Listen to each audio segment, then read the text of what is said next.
Bonjour, donc aujourd'hui on va voir comment faire pour embellir un document Excel, donc comment faire un tableau, comment mettre en forme, comment mettre des couleurs, mettre des styles, comment fusionner, donc voilà, c'est vraiment destiné à ça, c'est comment embellir notre document. Donc ici, moi, je voudrais faire un tableau. Et sachez que je suis sur une version donc internet pour l'instant, donc du coup, je n'aurai pas beaucoup d'options, mais ça sera largement suffisant pour que vous puissiez vous y retrouver. Donc, premièrement, si on veut créer un tableau, ici j'ai fait deux documents que j'essaierai de vous joindre pour que vous puissiez reproduire l'exercice. Je vais simplement sélectionner du coup l'entièreté de mes données. Donc ici c'est des données, on appelle ça une plage de données. Et je vais faire en sorte de sélectionner ici, donc ça ressemble beaucoup à Word. Je vais faire gaffe de sélectionner les bordures, donc voilà, moi je n'ai pas autre bordure et trame, j'ai juste ce type de bordure là. Donc je vais cliquer sur les bordures, et là je vais vouloir fusionner, parce que je voudrais que 8 heures se prennent sur avant et après. Donc ce que je vais faire, c'est que je vais fusionner, et je vais le faire pour beaucoup de trucs, pour toutes les autres. Donc ici, vous voyez, c'est cette icône-là, fusionner. Fusionner, centrer. Donc sachez que si vous avez mal fusionné, vous pouvez très bien revenir en arrière juste en cliquant dessus, d'accord? Et du coup, ça va annuler la fusion. Voilà, moi je fais ça comme ça. Donc je vais le faire assez vite, parce qu'au final, c'est exactement la même opération. Voilà, donc ça met des fois un petit peu de temps, c'est parce que je suis sur Internet. Hop, je sélectionne. Vous voyez, c'est vraiment très répétitif. Donc du coup, là, je me suis trompé. 16 heures, en fait, il n'y aura pas d'avant-après, ça va être juste fin. Voilà, donc j'ai juste copié la cellule, j'ai fait un CTRL-C ou Commande-C pour ceux qui sont sur Mac, et j'ai fait Commande-V au bon endroit. Cette cellule, je vais la supprimer, donc j'appuie sur la flèche pour retourner en arrière. Et du coup, tout ça, là, cette colonne, je veux la fusionner. Parce que pour moi, c'est la fin pour tout, n'importe quel jour de la semaine. Hop, vous voyez, ça se met bien comme il faut. Par contre, ici, on peut voir que tout s'est décalé à chaque fois vers le bas. Donc moi, mon intérêt maintenant, ça va être de vouloir centrer aussi sur la hauteur. Donc à ce niveau-là, donc dans Word, on avait seulement cela. Maintenant, on a aussi ceux-là qui vont pouvoir gérer sur la hauteur. Voilà. Donc je l'ai fait de ce côté-là. Celui-là, j'ai oublié de le centrer sur la largeur. Et lui, pareil, je vais le centrer sur la hauteur, parce qu'après, je voudrais agrandir la ligne qui est présente ici. Donc, le week-end, moi, je voudrais que le week-end soit sur 2 cases, pour rappeler les 2 jours qu'il peut y avoir. Et vous voyez que quand je fusionne, il est en train de m'enlever mon encadrement. C'est pas bien grave, je reviendrai dessus. Alors, du coup, par contre, je me suis trompé. Il fallait que je fusionne les deux ensemble, vous voyez. Donc, c'est pas parce que vous avez fait une mauvaise opération que ça va forcément être mauvais, d'accord? On peut très bien revenir en arrière à tout moment. Et surtout, la plupart des personnes se disent qu'à chaque fois c'est fini, ce qu'ils ont fait, c'était pas bien, ça va pas aller, ça va pas fonctionner, c'est pas bien grave, on peut toujours revenir en arrière.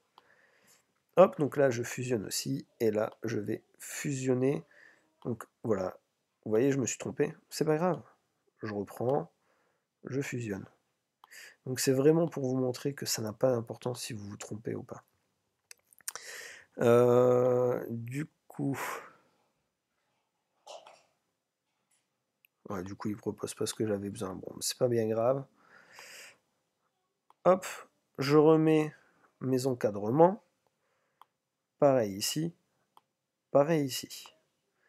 Maintenant, ce qui me reste à faire, c'est ceux-là, je voudrais les aligner sur la droite. Donc du coup, j'aligne sur la droite. Cette case-là, je voudrais l'agrandir. Ben, je vais me mettre au niveau des chiffres. Vous voyez, dans la ligne. Et je vais me mettre entre les deux. Je vais avoir une flèche qui va apparaître. Et là, je vais simplement agrandir ma ligne. Donc voilà, ça a eu pour effet de faire bien comme j'en avais envie. Donc là, pour l'instant, je suis bon. Tout ça, je voudrais le mettre en gras. Voilà, je clique sur gras. Et maintenant, je voudrais appliquer des couleurs pour dire quand est-ce que ça sera barré ou autre. D'accord? Donc là, je vais me mettre par exemple ici, je vais sélectionner une couleur. et je vais appuyer sur orange. Bien sûr, ça serait un peu long de refaire à chaque fois si je dois répéter mon action. Donc du coup, ce que je vais faire, c'est que je vais cliquer sur le pinceau, un peu comme sur Word, et je vais double-cliquer dessus. Comme ça aura pour effet que je pourrai le faire plusieurs fois. Alors là, ça n'a pas fonctionné, c'est parce que je suis sur le logiciel. Voilà. Du coup, sur votre logiciel à vous, pas sur Internet, ça pourra fonctionner de double-cliquer, vous pourrez répéter l'action. Maintenant, je vais me mettre sur une autre case, admettons ici, je vais faire une autre couleur, par exemple l'orange, et là je vais prendre le pinceau donc qui sélectionne la mise en forme qui est là, et je vais prendre plus de cases, admettons. Et je vais reproduire l'opération encore une fois, et encore une fois. Hop, et du coup là ça sera sur la fin. Donc voilà, comment faire pour avoir un tableau un peu simple?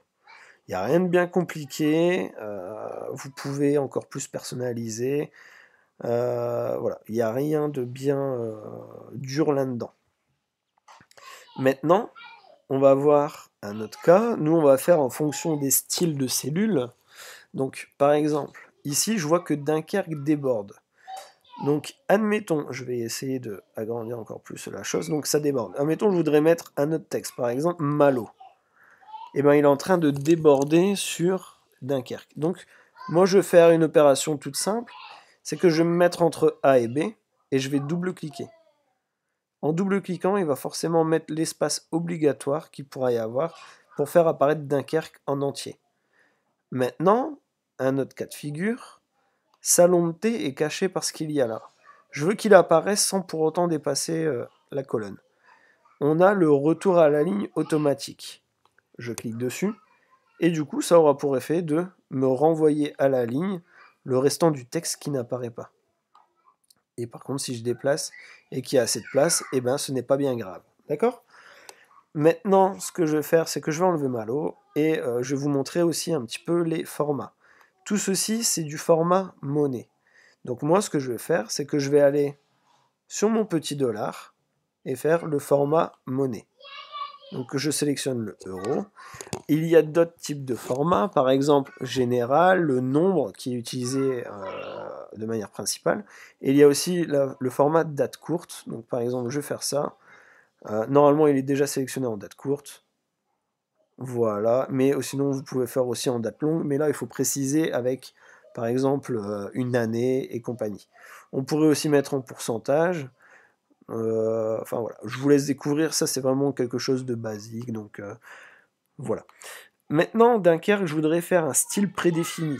Donc je vais cliquer sur style de cellule et je vais utiliser par exemple l'accent 1. Et donc ça sera pour permettre d'aller plus vite dans la façon de présenter les choses. Pour janvier, février, mars, je vais faire style de cellule et je vais prendre le titre 1. Voilà, comme ça j'ai un élément de design qui a été fait rapidement. Ici, je vais faire style de cellule et je vais prendre cette couleur-là. Et là, je vais prendre style de cellule et je vais faire la couleur comme ça. Maintenant, moi je voudrais qu'ici ce soit un peu plus agrandi. Je vais prendre les 3 lignes qui sont là. Et une fois que j'aurai sélectionné les 3 lignes, je peux me mettre entre les deux. Et ça aura pour effet d'augmenter toutes les lignes de part égale à la fonction dont j'ai augmenté. Voilà. Et pareil, si j'ai envie de mettre un encadré, je mets un encadré. Bon, bien sûr, là, ça a sélectionné toutes les lignes. Du coup, on sélectionne ce qu'on a besoin. Et voilà, c'est tout pour ce cours. Donc, c'était le format d'embellissement. On va voir après des formules et des fonctions logiques et des choses qui sont un peu plus complexes.